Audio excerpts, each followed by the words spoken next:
Bonsoir à tous et bienvenue sur le plateau de la Source. Au sommaire de cette édition du jeudi, le vote à l'Assemblée nationale d'une résolution sur l'IVG, les Ukrainiens de France rassemblés à Senlis pour commémorer la révolte de Maïdan, et puis coup de projecteur sur les SDF qui travaillent. Vous retrouverez ensuite Cyril Le Peigneux et ses deux invités pour le débat du jeudi. Alors Cyril, de quoi sera-t-il question ce soir ? Eh bien, avec Benoît Fidelin et Émeric Pourbet, nous reviendrons sur le vote d'hier portant sur le droit à l'avortement. On ouvre donc ce journal avec cet anniversaire. Il y a 40 ans, le 26 novembre 1974, la ministre de la Santé Simone Veil montait à la tribune de l'Assemblée nationale. Elle y défendait son projet de loi légalisant l'avortement. Hier, toujours dans l'hémicycle, les députés ont voté à une large majorité une résolution visant, je cite, à réaffirmer un droit fondamental à l'interruption volontaire de grossesse en France. Que signifie réellement cette initiative? L'éclairage de François-Xavier Mathieu. 40 ans après l'ouverture des débats qui ont conduit à la dépénalisation de l'avortement en France, l'ambiance était beaucoup moins électrique hier à l'Assemblée nationale.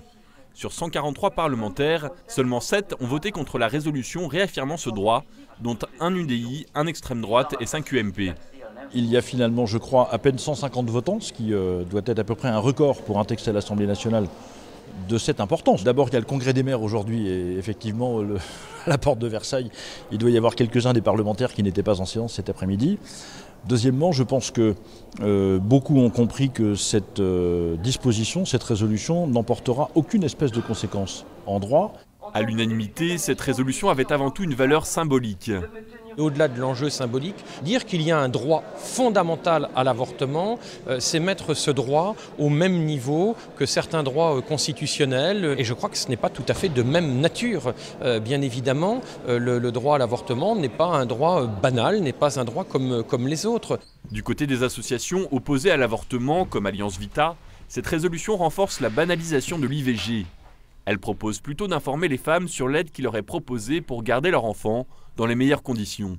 L'information pour les femmes s'est fortement dégradée et c'est ce que nous contestons, c'est-à-dire que jusqu'en 2001, les femmes avaient une information sur toutes les aides qui pouvaient leur éviter de recourir à l'IVG. Or, ces aides ne sont plus présentées.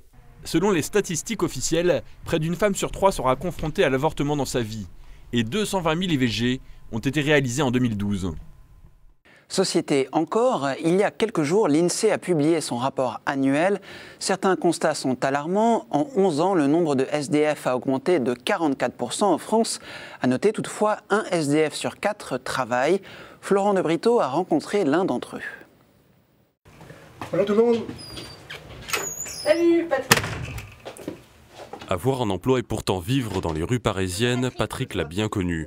Cuisinier de formation, un problème de santé l'empêche rapidement d'avoir un logement fixe. Il alterne alors entre de nombreux foyers souvent bondés et la rue où il passera plusieurs années, et ce alors même qu'il était employé à la mairie de Paris. Un souvenir particulièrement amer. Personne ne savait que j'étais dans la rue. Je ne le disais pas. Ils l'ont appris il n'y a pas longtemps. Ça les a tous étonnés. J'étais isolé, j'étais seul. J'essaie de le dire avec des mots, mais c'est vraiment dur. Et le cas de Patrick n'est pas isolé. Le dernier portrait social de l'INSEE brise une idée reçue, mais renvoie aussi à un constat cruel. Un SDF sur 4 a un emploi bien souvent précaire ou même non déclaré, ne leur permettant pas d'obtenir un logement. Patrick a été aidé par l'association parisienne Cœur du 5 qui œuvre pour l'insertion. Elle constate la rudesse du marché de l'immobilier pour ces personnes. On a quelques personnes qui ont des missions d'intérim et qui ne peuvent pas avoir un appartement standard, sans contrat de travail, sans fiche de paye et qui n'ont pas de garant. Très bien Patrick. Allez, au revoir. À bientôt. Ok. Autre constat qu'a fait l'INSEE, là encore peu reluisant. Sur 11 ans, la population de sans domicile fixe a augmenté de 11%. Il serait aujourd'hui 12 000 à peupler les rues françaises. En novembre 2013, souvenez-vous, débutait la révolte de Maïdan en Ukraine. Un an plus tard, alors que la situation du pays est loin d'être résolue, les Ukrainiens de France ont organisé un week-end de commémoration. Une liturgie solennelle était célébrée samedi dernier à l'église ukrainienne de Senlis, en région parisienne. Senlis, qui fut tant apprécié par la reine Anne de Kiev, retrouve une saveur ukrainienne, le temps d'un hommage. Il y a un an débutaient les protestations sur la place Maïdan qui conduiront à la chute du gouvernement de Viktor Yanukovych. Une cérémonie d'anniversaire sous le regard de clichés pris lors de ces 3 mois de mouvement. Des portraits, des scènes, témoignages de cet événement qui aura coûté la vie à une centaine d'Ukrainiens.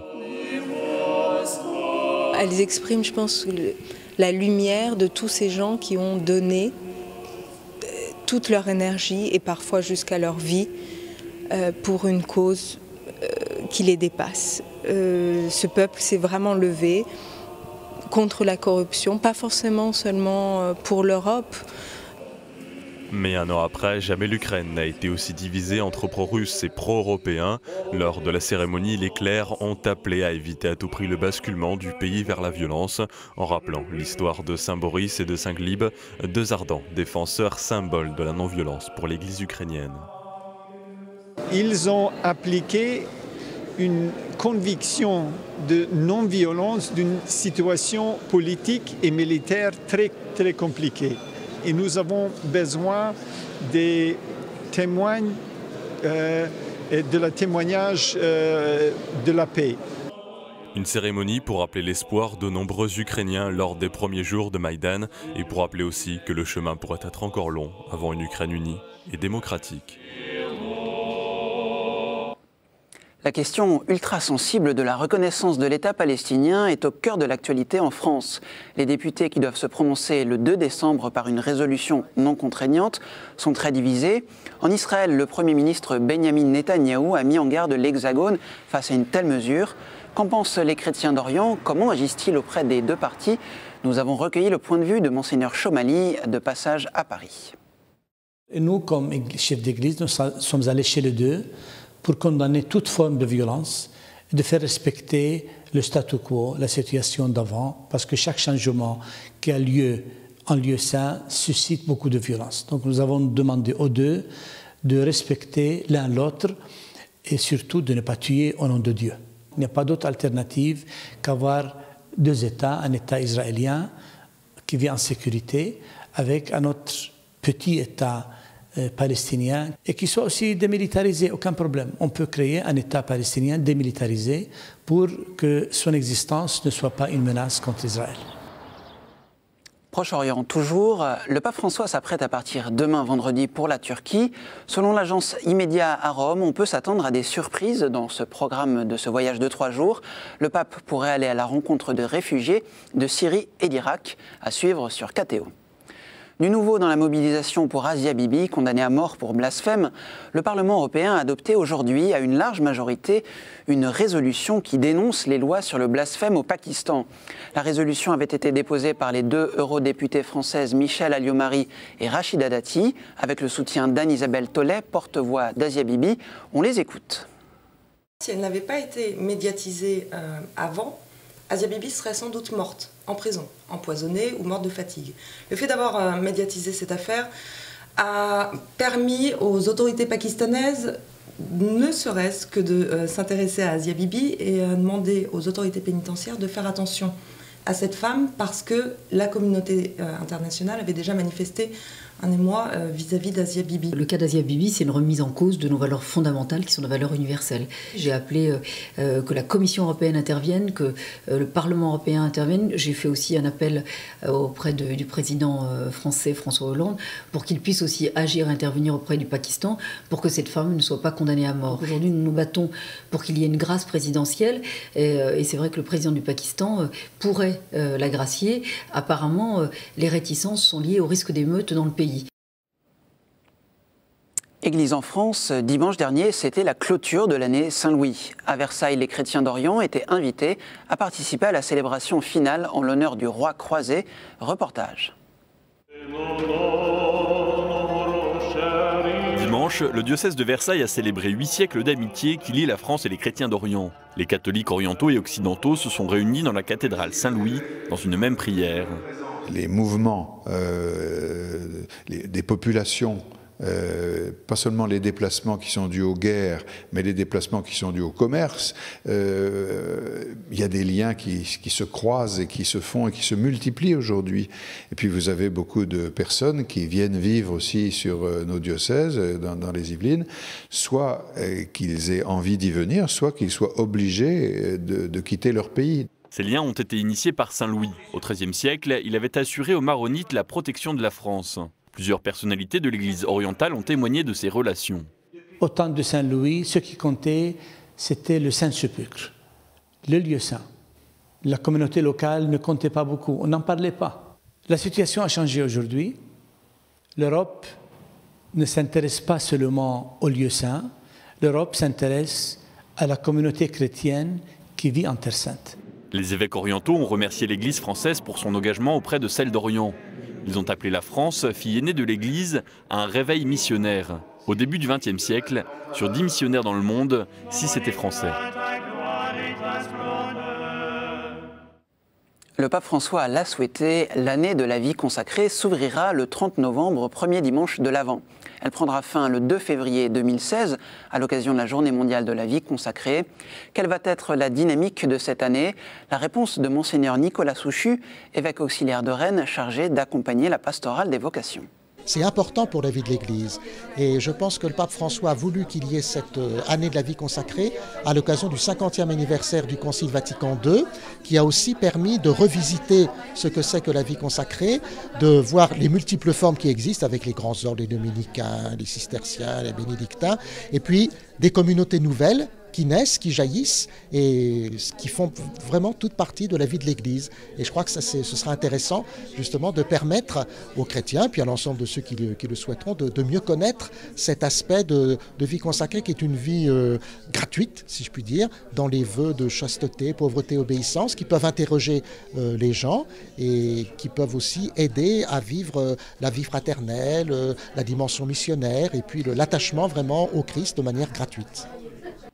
Église en France encore, le 30 novembre, ce sera aussi la journée de quête des chantiers du cardinal. À l'approche de ce rendez-vous crucial pour financer la construction et la rénovation du patrimoine immobilier de l'Église, l'association en appelle à la responsabilité des fidèles.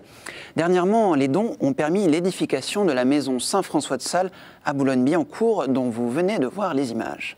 C'est une décision du diocèse d'être présente dans un nouveau quartier. C'est important qu'une église soit présente dans un nouveau quartier, là où des gens viennent travailler ou habitent.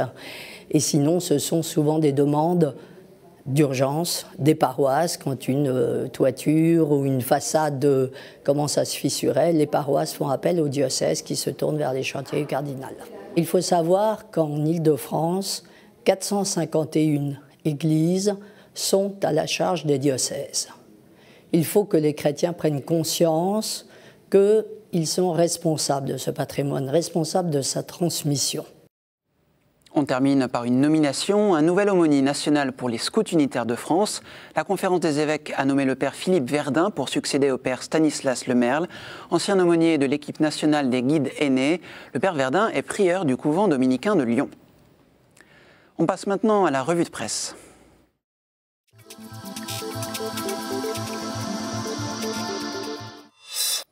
Le magazine La Vie s'intéresse cette semaine à l'écrivain et poète britannique John Tolkien, qu'il définit comme écolo, visionnaire et catholique. À lire aussi une interview de sœur Christina. Un autre artiste catho occupe les pages de Pèlerin cette semaine, Grégory Turpin, qui a sorti son 3e album à l'approche de Noël. Il y revisite les plus beaux chants chrétiens. Famille chrétienne propose un reportage sur les petites sœurs disciples de l'agneau. Elles font cohabiter des religieuses valides et d'autres atteintes par la trisomie 21. L'hebdomadaire protestant Réforme nous parle du problème des migrants aux États-Unis. Les républicains grognent depuis que le président Obama a annoncé qu'il protégerait plusieurs millions de clandestins de l'expulsion. Place à la chronique du jeudi, on écoute le père Mathieu Rouget, curé de Saint-Ferdinand-des-Ternes.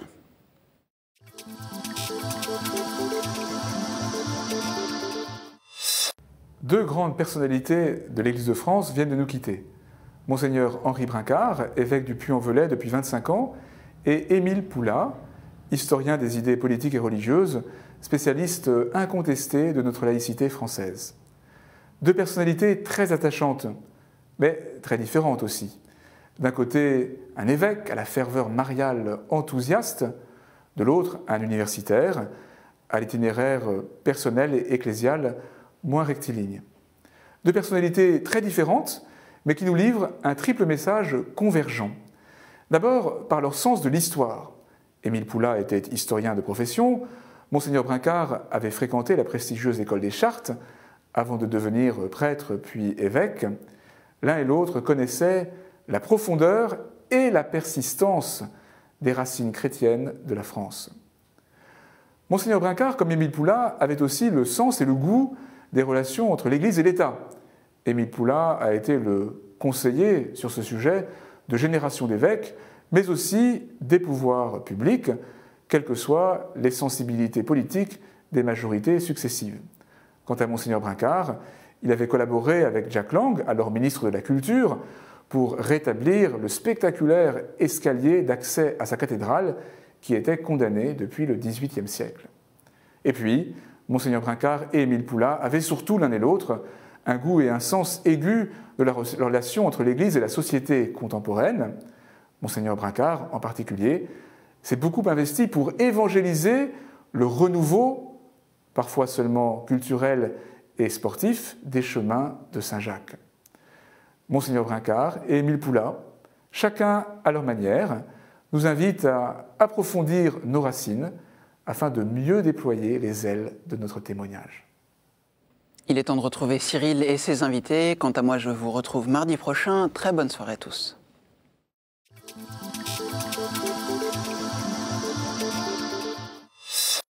Donc c'est donc le temps du dossier avec deux confrères de la presse chrétienne, avec Benoît Fidelin, qui est grand reporter à Pèlerin. Bonsoir et bienvenue. Bonsoir. Et puis Émeric Pourbet, directeur de la rédaction de Famille chrétienne. Bienvenue. Bonsoir Cyril. Alors on l'a vu tout à l'heure, mercredi à l'Assemblée nationale, l'Assemblée nationale a adopté par 143 voix contre 7 une proposition de résolution co-signée par tous les présidents de groupe pour réaffirmer le droit fondamental à l'interruption volontaire de grossesse en France, en Europe et dans le monde. Émeric, une réaction au reportage que nous avons vu tout à l'heure ?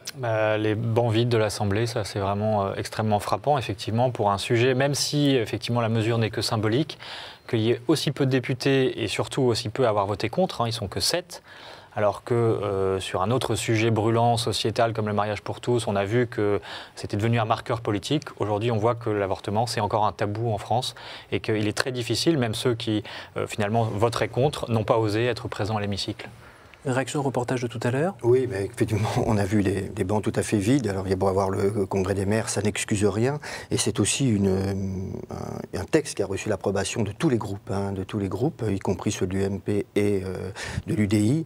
Alors, c'est une résolution, c'est simplement une résolution, ça n'a pas vocation à changer la loi, mais malgré tout, ça a un fort effet symbolique de réaffirmer le droit à l'avortement pour tous. Et ce faisant, en le faisant, on peut regretter, comme les évêques l'ont dit, comme bon nombre de chrétiens le ressentent, c'est qu'on banalise cet acte qui, on en conviendra, est tout sauf banal, et qu'on lui confère en quelque sorte une insignifiance, si vous voulez, en le banalisant comme ça. Et ça nous rappelle que la loi, elle a été votée il y a 40 ans pour mettre fin, à l'époque, qu'on soit d'accord ou non, au drame qui était provoqué par la clandestinité. Et l'IVG, à l'époque, c'était considéré comme un ultime recours. Et on constate que quelques années après, c'est très très banalisé avec les chiffres que vous avez rappelés, 220 000 interruptions volontaires de grossesse, alors que notre pays, c'est très paradoxal et c'est presque incompréhensible, est celui où la contraception est parmi les plus répandues. Je crois que c'est aussi l'occasion, 40 ans plus tard, de tirer les leçons aussi de la contradiction interne à cette loi. C'est-à-dire qu'on ne peut pas, dans un même texte de loi, affirmer un principe, le respect de la vie, pour aussitôt y contrevenir en disant finalement il peut y avoir des exceptions sous forme d'avortement. Parce que, en fait, cette proposition de loi qui vient d'être votée, qui donc fait de l'avortement un droit fondamental de la loi française, eh bien, en réalité, n'est que l'aboutissement logique de cette contradiction interne qui n'a fait que se généraliser d'une exception. On est devenu à la règle et qui s'impose aujourd'hui à tous et dont surtout on ne peut pas contester puisque le délit d'entrave vient d'être renforcé, puisque même l'argumentation qui invoquait la détresse a été supprimée au début de l'année, là, en 2014. Donc ça veut dire qu'aujourd'hui, il n'y a plus d'alternative, il n'y a plus de liberté il n'y a plus de libre choix finalement sur cette question de l'avortement. Alors, les téléspectateurs ont remarqué, on est quand même 3 hommes à en parler, donc on en parle quand même... on essaie d'en parler avec délicatesse, prudence, mais ça ne nous empêche pas aussi d'avoir des amis ou des personnes concernées par ces choses-là. Et moi, je trouvais qu'hier, cette résolution, elle faisait quand même abstraction de l'impact de l'avortement sur ces jeunes femmes ou ces jeunes filles, parfois, et sur les enfants. Ça vous a troublé un peu, vous aussi ? C'est sûr que là aussi, c'est encore un des énormes tabous de cette législation, c'est qu'effectivement, on nie la souffrance des femmes, et vous avez raison de le signaler et de le redire, on nie cette souffrance, même celles qui soutiennent la loi sur l'avortement, je fais référence notamment à une jeune écrivain qui va sortir un livre début janvier, là, et qui dit à la fois, je soutiens la loi, et en même temps, je ne veux pas qu'on nie ma souffrance. Donc là, on est encore une fois en pleine contradiction et on n'en sortira pas tant qu'effectivement on ne reviendra pas sur cette législation. Alors, Benoît Fidelin, pourquoi on ne développe pas une politique de prévention de l'IVG depuis ces 40 années en cas de grossesse imprévue ou difficile? C'est là une très grande question, une question en amont. Je suis d'accord avec Aymeric quand il dit que c'est un traumatisme post-abortif qui est nié, qui est totalement nié aujourd'hui. Et ce que vous avez dit, je voudrais quand même citer ce qu'a dit Monseigneur Guy de Kermiel, l'évêque de Grenoble, qui préside le groupe de travail sur l'avortement au sein de la conférence des évêques. Il a dit: un droit humain peut-il reposer, c'est ce que vous avez dit, Aymeric, sur la négation du droit à la vie d'autres êtres humains au tout début de leur existence. Donc il y a cela. Je crois que, moi je vais juste dire, c'est que c'est à nouveau un droit dans une société qui n'arrête pas de demander des droits en oubliant certains devoirs. Et puis c'est une sacralisation de la liberté individuelle, alors qu'on sait que c'est une richesse inestimable, cette liberté individuelle, mais que la liberté seule est destructrice. Si elle n'est pas accompagnée, si ce n'est pas une liberté responsable, accompagnée de valeurs, de conscience. Voilà. Et sur ce dont vous m'avez parlé, je pense que c'est très très important, cette idée que, en fait, elle marque, cette évolution marque en amont l'absence d'une éducation sexuelle et affective à tout ce qui soit capable de prévenir des drames comme cela. Et ça, c'est très très important. C'est ça, qu'est-ce qu'on fait depuis 40 ans en fait pour que ces chiffres qui sont maintenant, je crois, à 220 000 avortements par an, et ça correspond à une grossesse sur 3, qui n'ont pas baissé, même légèrement augmenté, mais qu'est-ce qu'on fait depuis 40 ans ? Pas grand-chose, puisqu'effectivement, les associations, les quelques associations qui proposent un autre choix, qui proposent d'accompagner, d'accueillir des femmes enceintes en difficulté, qui effectivement, économiquement, n'auraient pas forcément les moyens de garder leur enfant, eh ben, ces associations ne sont absolument pas soutenues par les pouvoirs publics. Donc il y a aussi quelques associations qui font de l'écoute, mais c'est vrai que dans un pays, si on compare par exemple à ce qui se passe aux États-Unis, où dans chaque paroisse, vous avez une pastorale qui s'occupe justement de cette question de la vie. Je crois qu'en France, même dans l'Église, là-dessus, on a d'énormes progrès à faire pour ne serait-ce que prendre soin, accompagner ces femmes-là. Alors pour vous aussi, il y a, j'ai envie de dire, un engagement des chrétiens qui est assez réduit. Des chrétiens, il y a un engagement des chrétiens qui est assez réduit. Il y a quand même bon nombre de lieux d'écoute, de lieux où aussi on aide ces femmes à finalement à garder leur enfant parfois, et elles en sont profondément satisfaites au fond d'elles-mêmes. Je pense qu'ils existent, ils sont peut-être pas assez développés. C'est à l'image de notre société aujourd'hui. Ce que je pense aussi, c'est qu'on n'a pas été même jusqu'au bout de la loi. Il y a un chercheur de l'INED, Laurent Tout-le-Monde, qui disait que à l'époque de la loi Veil, il y a 40 ans, il y avait l'obligation d'un entretien psychologique pré-IGV. Il est même devenu très rare aujourd'hui. Même, vous savez, dans la stricte application de la loi, le discernement fait défaut. Alors, est-ce que une question toute simple, est-ce que les personnes concernées sont informées de l'existence de ces lignes téléphoniques, de ces groupes de soutien ou autres? Et si ce n'est pas le cas, pourquoi? Ça sert qui empêche? Il y a un député qu'on a interrogé aujourd'hui et qui nous a dit, en fait, l'avortement, c'est un tabou laïque. C'est-à-dire, c'est quelque chose de sacré, laïque, hein, donc évidemment pas religieux, mais auquel on ne peut pas toucher. Et c'est pourquoi toutes les autres alternatives qui pourraient être proposées sont systématiquement soupçonnées d'idéologie, Voilà, on nage vraiment dans l'idéologie, justement. Et ce qui est quand même rassurant, parce qu'il faudrait aussi être un peu positif, c'est qu'aujourd'hui, on voit bien que sur le terrain, les jeunes médecins, par exemple, ne veulent plus pratiquer des IVG. C'est contre leur vocation, justement, de médecin. Et ça veut dire aussi que finalement, il y a beau y avoir de l'idéologie, le réel finit toujours par se venger. Et ça, c'est quand même une bonne nouvelle. Vous iriez jusqu'à dire qu'il y a une dégradation de l'information ? Il y a une dégradation de l'information. Je pense qu'on est aussi dans un climat très, très idéologique. On manque de pragmatisme en France sur énormément de questions. Je pense que sur celle-là aussi. Puis on a du mal à écouter, à faire entendre la voix de ceux dont un grand nombre de chrétiens, pas seulement des chrétiens, mais les chrétiens sont très représentés, finalement accordent une importance foncière à la vie et aux plus fragiles. Alors c'est vrai de l'embryon, c'est aussi vrai, on les écoute plus heureusement sur la fin de vie, c'est aussi vrai l'accueil de la trisomie 21, et je pense que c'est aussi notre rôle, nous les médias catholiques, de porter cette voix-là dans un monde qui a un peu de mal à l'écouter. Merci beaucoup, messieurs, pour votre présence et puis pour cet éclairage de vos médias respectifs. Merci à vous tous pour votre fidélité. Vous pouvez revoir ce programme comme d'habitude sur ktotv.com et rendez-vous mardi prochain.